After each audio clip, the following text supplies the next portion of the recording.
I genuinely believe every single man, every young man, as you get older, you have to have a masculine figure in your life, preferably your dad, your father. And this is a topic I never talk about very much. I never talk about my parents. I never talk about, and I know I need to open up a little bit more so that you guys can understand a little bit more about why it's so important and why I've become the man that I've become now at 28 years old, having all of the experiences that I've made, having all of the bravery, all of the competency that I've been able to acquire over the years that are far beyond my age, is because of my dad and my grandfather. Two people in my life that imprinted me with a framework around life that made me unbreakable. And the reason I can succeed as well as I do now is because I have the resources that they never had.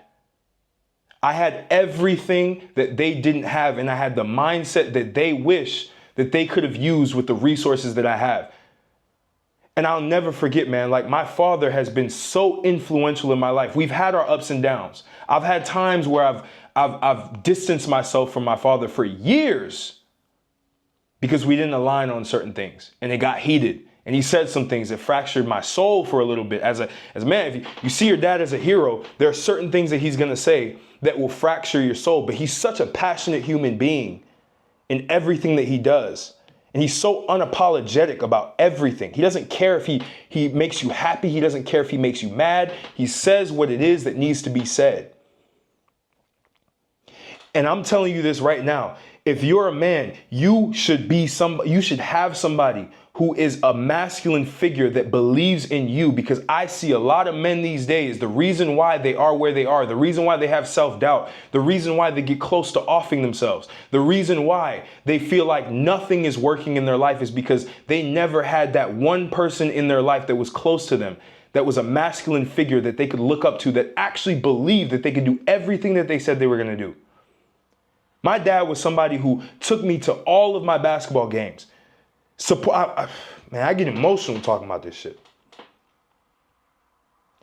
Watched every game that I played in basketball when I was trash, when people were shitting on me, saying that I would never, ever be able to play basketball at a high level, never, ever be able to make my high school basketball team. My dad literally told me, Martell, you can do whatever the fuck you want. You can do what you want to be the president, go be the president. You want to go act. Go be in a blockbuster film. You want to play music? My dad was a musician as well, right? He's multidimensional. He did a lot. He had a tailoring company out in Brooklyn. When he moved with nothing. His degree didn't work from Haiti. He came to the US. He had a tailoring company that he was managing and that he was working in. I believe he was a co-owner of. He's making a good amount of money at that time, but we still lived in the projects. I watched my dad go through things that I thought I didn't know at the time, but now I know is a humiliating thing, where you come from a place where you have your own place. You now move into your wife's family's house and you get belittled. They don't like you. They kick you out because you're too fucking real. You call out every bullshit that you see. This man would call everything out. We would go to church. He would see the pastor doing some scammy shit and just call them out. I've never seen someone so brave. I've never seen someone speak their own mind the way that he did. And it inspired me. This is why I can get on YouTube. This is why I can speak the way that I speak. This is why I can speak with conviction, regardless of that I'm 28 years old. Because in my spirit, I have somebody. And in real life, I have somebody that's believed in me my entire life. That no matter what I did, as long as it was in a positive direction, he would always support me. I moved to Romania. He said, Martell, you outdid it this time. You did something. You inspired me. My dad was somebody I'll never forget, man. There was a time, this shit gets crazy, man. It's emotional shit. I don't get emotional very often, do I? This guy had a brain aneurysm back when I was 11 years old, when we first moved to Arizona. He went to college, man. He went to college. And I didn't know until later on. He only went to college to prove to me that anything was fucking possible. This man was 45 years old, 42 years old, going to college and getting an electrical engineering degree, coming from Haiti, having nothing. And later, when I ended up getting admitted into college and going for basketball at one of the greatest universities for business, Babson College, he told me, he was like, Martel, I did this because I didn't want you to go to college and for people to think that you didn't have a parent that was capable enough to do it. So I had to do it myself to prove to you that it's possible. Because if I didn't do it, you wouldn't have done it. Because I followed my dad. I followed everything. I had a point where I wanted to be a pastor. I had a point where I really, really wanted to be a pastor.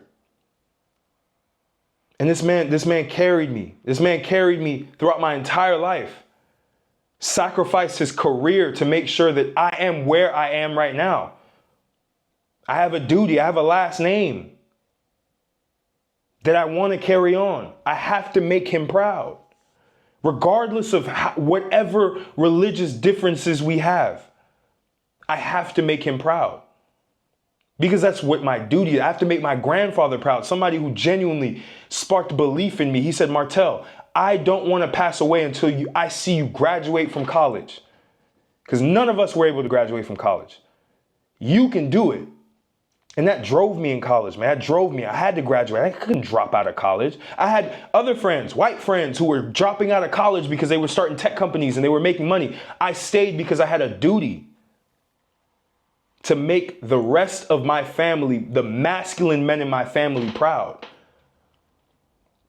I remember my dad telling me, real talk, Martel, it doesn't matter what happens. Fall in love. Get your heart broken. Learn from it. I didn't make you gay. I didn't birth you to be gay. Go talk to women. Because I had a point where I was like, Dad, I don't want to talk to any women. He's like, Martel, I didn't raise a gay son, did I? I mean, if you're gay, I mean, Caribbean parents, they don't fuck with that shit. He was like, yo, I didn't raise a gay son, right? I was like, Dad, no. He's like, go talk to women. He pushed me for that. And that's what I'm seeing in this generation of men, where they withdraw from even talking to women because they're afraid of what a woman might do to them. Which, again, I'm not naive to know that women can destroy men's lives. But he gave me the courage to believe, like, Martel, go experience life. Leave Arizona. Go to Boston. My mom was trying to hold me so much. Stay. My dad was like, go. Go be a man. Go live your life. Go work. Go make money. Focus on yourself. Don't worry about us. I got us covered. And to this day, man, I see this man working like a slave and always telling me, Martel, I hate doing this, but I got to do it. I didn't want your mom to get the COVID vaccine. So she stopped working and my dad took over. And he took over. It was a shared income household. Actually, it was a one income household. My mom was working our entire life as my dad was trying to build himself back up from having a brain aneurysm. I've never seen someone fall so far down and bounce right the fuck back up. And that explains why that spirit is in me. It's the Haitian spirit. You fall down, you bounce right back up. And I'll never, ever forget my dad telling me on the phone, Martel, I hate doing this, man, but I have to do it because it's my duty to provide. I have to go lift boxes at the JFK airport. This man had a business degree, left Arizona with that business degree, almost getting connections with that business degree because my mom wanted to move back to be closer to me. And he sacrificed that. Went and lived in embarrassment. I'm not saying this from my perspective. This is what he felt embarrassed, man. Like, you go and you live in the projects again when you were in Arizona. You do all of these things and you still keep rising up. The man's still doing it. Came out of school with $60,000 worth of debt and paid that shit off with a low-level job that he even calls a low-level job. He's like, look, I have to do this. I have to prove to you that everything is possible. I don't want you to ever limit yourself. I don't want you to ever follow anybody else. I don't want you to have to follow another man. Follow yourself, follow God.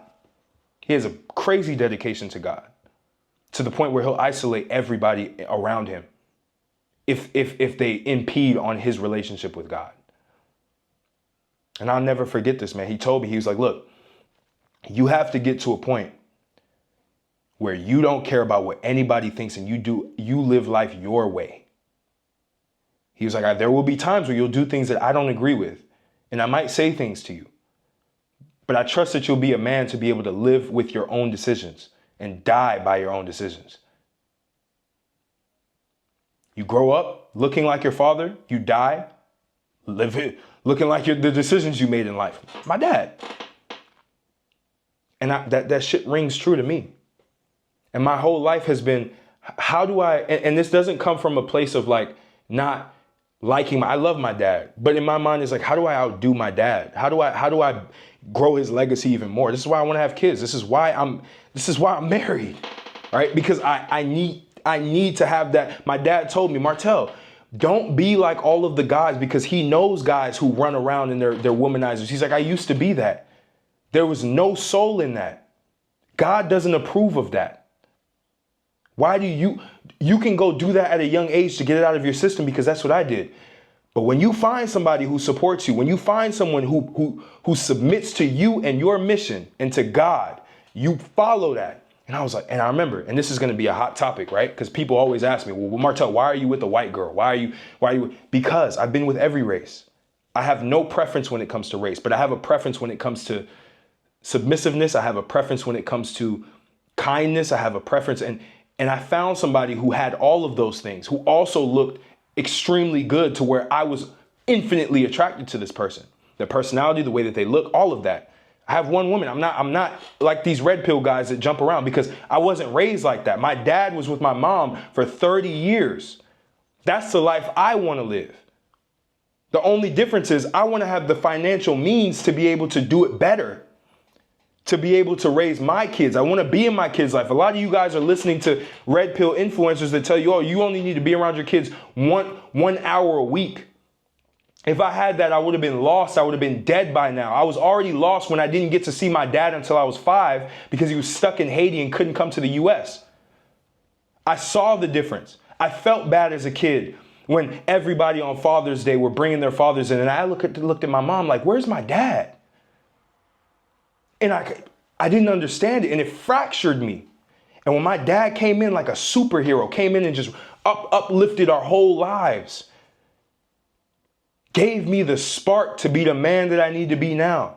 So I can't fall for the shenanigans. I can't look. I hope that you can see me as somebody the way that I see my dad, and take everything that I learned. And I'm just giving you everything that I learned as a young person, as a son, as somebody who's went through life. I'm not going to give you bullshit here. I'm not. I'm just going to give you the truth. I'm not sitting here posturing, acting like an alpha male, because I could give a fuck about the labels. I could give a fuck about all of that. My dad didn't call himself an alpha male. He just did what he wanted to do. I'll never forget. We went to Costco one time, and there was a guy who looked at him different. This was in Arizona, and he had a Costco card, and they were like, sir, are you a member here? And he comes there. He went there every week. And I'll never forget, my dad looked at me. He had that pissed off pit bull face.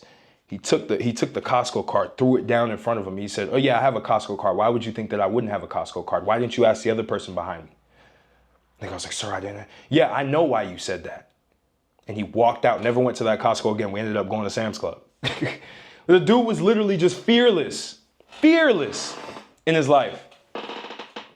And never ever had any issues with anybody unless they caused an issue. He told me, he's like, Martell, if somebody causes me a problem, I will double the consequences for the problem that they solve. I don't give a fuck if I go to prison. That was his mindset. And this was a pastor, but he had such an energy to him that I almost had to understand and realize. And I just got to a certain point where I was like, look, this is the ideal man. My dad may have not had money, but he had a spirit that I hope that I replicate with all of the children that I have, with all of the sons that I have. I hope to replicate that energy. He never raised me soft, but I was soft when I was young. I'm not afraid to say that. I don't care if anybody here calls me a beta male, simp man, gina, whatever these red pill guys like to say, because some of them like to posture and act like they were hard their whole life.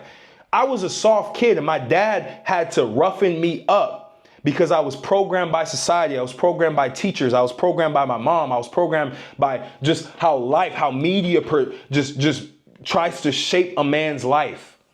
I was programmed by that shit. And I got to a certain point where I was just like, man, my dad's right. And I started listening to him and my life changed. I'm not the same kid, the same naive kid that I was before. And now I make decisions that would go against what a lot of people believe. Oh, never get married. Don't do that. That's the worst thing you could do. Well, I fucking did that shit. And it's been the best decision I ever made. I did it quietly. Best decision I ever made. No issues. Oh, you're going to have issues in life. My dad didn't raise me to be nihilistic. My dad told me, he was like, nihilism is stupid. Why would you ever live life nihilistic? Why not be the most optimistic person possible? And when things go wrong, you're a man, you have force, you have energy, you have vitality. You can solve those problems. Look at my life, Martell. Look at what I've been through. I came from nothing. And you have the nerve to be nihilistic? You have the nerve to be afraid of anything? Did you not realize what I told you about life? Every time I go through something, I call my dad, man. He just clears it up. And I really hope other people can experience this. And if you didn't experience this, it's your job to become the best man possible and to do that for your children. Don't be like a deadbeat dad that's never around, that doesn't give them any masculine energy to be able to go off of and wonder why they turn out the way that they turn out. I see so many people in my community, deadbeat dads going around having sex with all kinds of women because that's the lifestyle, right? Don't get married, just have a bunch of baby mamas. And they wonder why the society that we have, even as black men, turn out so fucked up.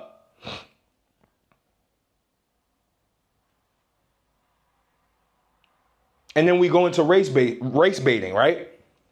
My dad told me that he corrected me immediately. I was always the person, Dad, I only want to be with a black woman. He's like, Martell, you be with a woman that actually serves you. I don't care if she's black, white, Indian. I don't care. Make sure she believes in God and make sure that she serves you and only you. And if she doesn't, she can leave. He's like, be very careful with who you marry.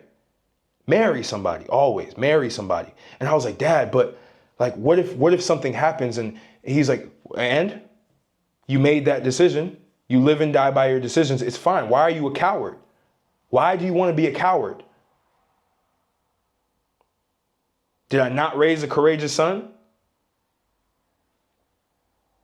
I have this talk with my dad all the time.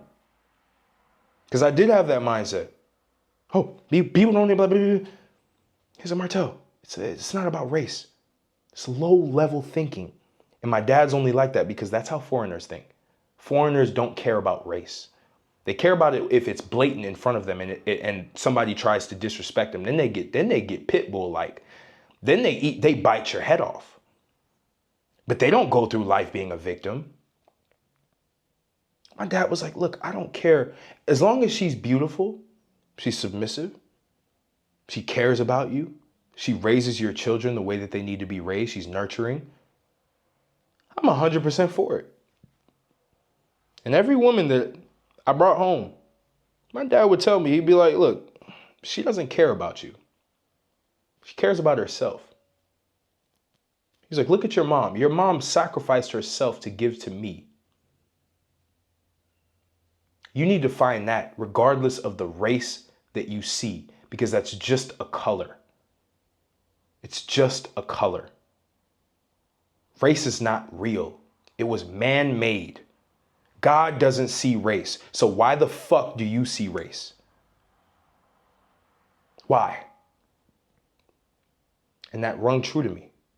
And a lot of people will say, well, Martell, you're going against. I don't care what you think. I don't care about all of the fucking narratives, the race bait narratives, the race mixing. I don't care. I will race mix with peace and happiness. I don't give a fuck because I know what sons I'm going to raise. Because I was raised different. I had two parents in my household. I got to see the feminine. I got to see the masculine and the polarity between the two. I understood how that could cohabitate.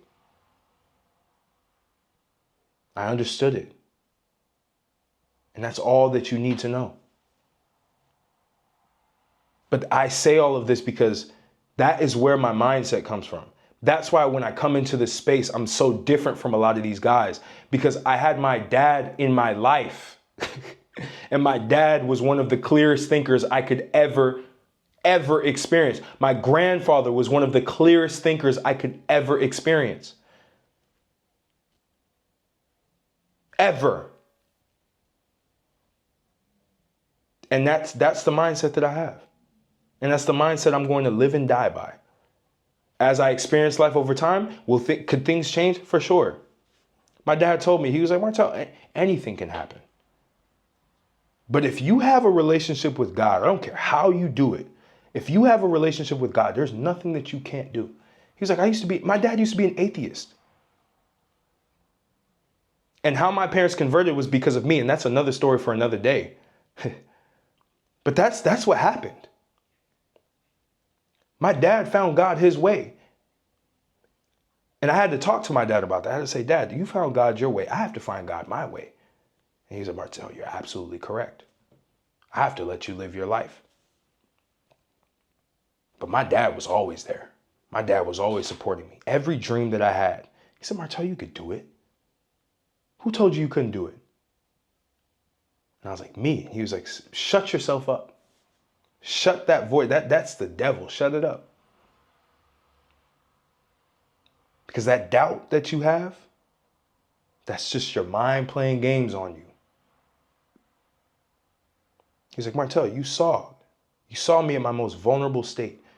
And it hits a man different when he sees his dad in the most vulnerable state, lying in a bathtub, completely naked, yelling, crying, screaming.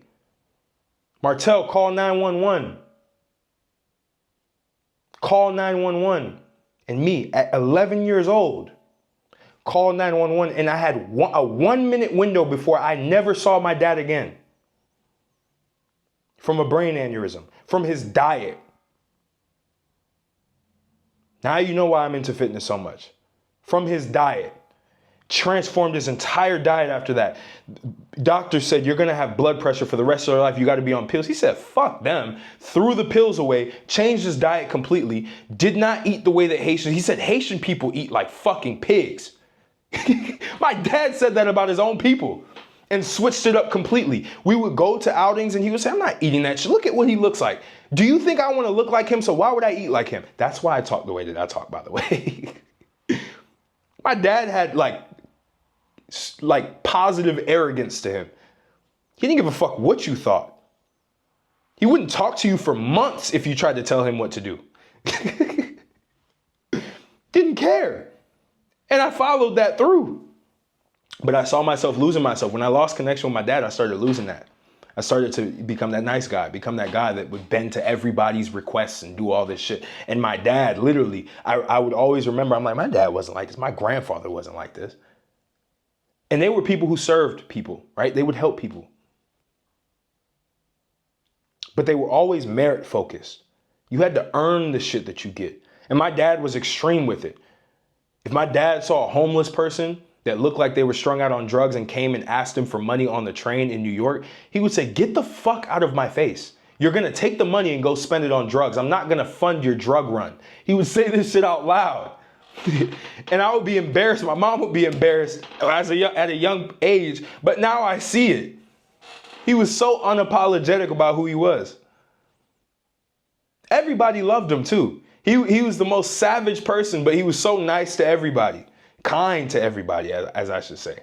Respectful to everybody. But the minute you cross the line, a pit bull shows up and you don't know what the fuck to do. And that was the life that I lived. Seeing that. That's why I can get on YouTube and say what I say my mind, and not care about if I'm different from everybody else, and get endless amounts of hate. Because I don't care about another man's opinion about me. I care about God's opinion, and I care about my opinion of myself. I don't even care about my dad's opinion of me because he taught me not to care about that. Every time my mama would try to coddle me, my dad would be like, why are you coddling him? He's a grown man. Let him live his life. Let him figure it out. Let him take the consequence. If I was doing something that was bad, let him figure out the consequences. My dad only laid a hand on me. Because we're Caribbean, man. Haitian parents, they spank you. They always say that shit, right? And then he sat me down one time. He was like, Martel, I don't like spanking you. I don't like punishing you physically because you don't learn anything. You just keep doing it. I would rather you go through that process. If you need to go to prison to learn, that's your dumbass's reason to do that. That's for your dumbass to understand a little bit more because you're so hard-headed. I'll let you go do whatever you want. You want to go try crystal meth? Go try that shit. But don't come running to me when your life gets fucked up because I already warned you. That's how my dad is. I already warned you. Go do it. But I'm not going to be there to support you in the negative decisions that you have. If you have a vision, if you have a goal, I will support you 100%. My dad doesn't understand businesses that I've ran before. He doesn't understand the tech company that I built. He supported it though. He's like, Martel, you're doing big things. I see you on publications. I see you talking about your business. I see you. Keep doing that. He didn't have to understand it, but he knew this. And he always told me, Martel, you're special. And a lot of people don't like to see themselves as special because they think it's narcissistic. They think, well, why would you think that you're special on this earth? It's a mindset. It's a mental shift that you have. Why would you adopt a mental model that you're nothing on this planet? Because you will then accomplish nothing. I learned this from my dad. You will then accomplish nothing. You have to have the mindset that you are everything that you can be and you can impact this planet and only bow down to God. That's the only man you should ever bow down to is God Almighty. That's it. You should never humble yourself before anybody but God. And I carried that shit throughout my whole life. And I get hate for that. Or you have to be humble. Jesus was humble. My dad literally said, Jesus doesn't tell you to be humble, turn the other cheek so you can be a bitch. You be kind to people. If someone wrongs you accidentally, then you turn the other cheek. I remember in school, my dad said, if somebody lays a hand on you, you better beat the fuck out of them. I support it. I might help you if they're old enough. My dad's crazy. But that's the unwavering belief that sowed a seed in me. Me growing up. The reason why I believe in the family unit is because that's what made me. So why would I not do the same thing? Why would I fall for the psyop that all of these guys who grew up in fractured households are telling men to do? Go to Thailand and fuck as many women as possible. Like, do all of that and never get married. Have babies with a bunch of different women. I would disrespect my dad. I would disrespect my entire family legacy if I did that. Why? Why? That's my personal ethos. But you got to understand, and you have to create your own. If you didn't have a father, create your own ethos. At least take what the stories that I'm telling you and use it for yourself. The bare minimum that I can give you is just to share my own story about my life with my father. If you didn't have one, now you can live through me with that. Because I have infinite reverence for my dad. Have I had moments where I disliked him and I didn't talk to him for months? Yes, but that's how a relationship is. Still respected him at the end of the day. Still did. When I moved out the U.S., my dad said, man, that's the best thing you could ever do. I'm glad you didn't listen to all these idiots that tell you to stay in the U.S. because they're scared to go figure out their own life. I see you living a better life now. I see that you have healthier food. I see that you have a woman that cooks, cleans, cares for you, nurtures you, supports you. I see that. I see the upgrade that you've had in your life. I see that you don't really have financial struggles. And I've seen you have financial struggles and you get around it like a boss. So I can only stand my ground. I'm telling you guys, Some of you guys are scared to live your own life. You're scared to go out and do things that you really, really want to do. And the only thing I can tell you is believe in yourself. Believe that you can do anything. And believe that any bad thing that happens in life is always for your own good, and it's always a learning lesson to help you further in life.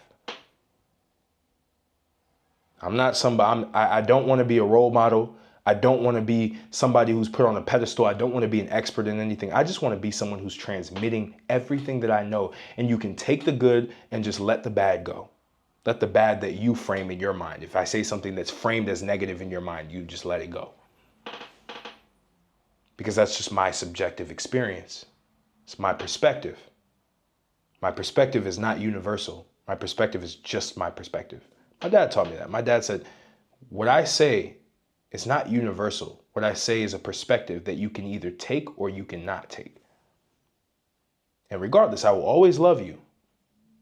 I don't care what you do. I think if he started seeing me with pride flags and shit, my dad would probably be like, yeah, Martell, you're moving the wrong direction, son. But yeah, like, my dad was one of the coolest guys I've ever experienced, man. I mean, now he's at a point where he's very, very religious. He's almost like a monk now. You know, I see my dad change completely. And that's just his side of life. You can never teach an old dog new tricks. You can't tell him about any flaws, right? You have to just let him live his life and just love him for who he is, right? But he never cared about what anybody thought. He didn't care about what my mom's family thought. And the crazy part is, he was so masculine, he had such authority, that even if his own wife's relatives shunned him, his wife stayed by his side, no matter what. No matter what. And he taught me that. He's like, find somebody that'll stay by your side through thick and thin. And I remember I was talking to my dad recently. I'm like, Dad, the dating scene, the relationship scene, this is before I got in my relationship that I'm in now. I was like, the dating scene is done. He was like, no, it's not done. You're just looking in the wrong places. You just haven't built yourself up enough.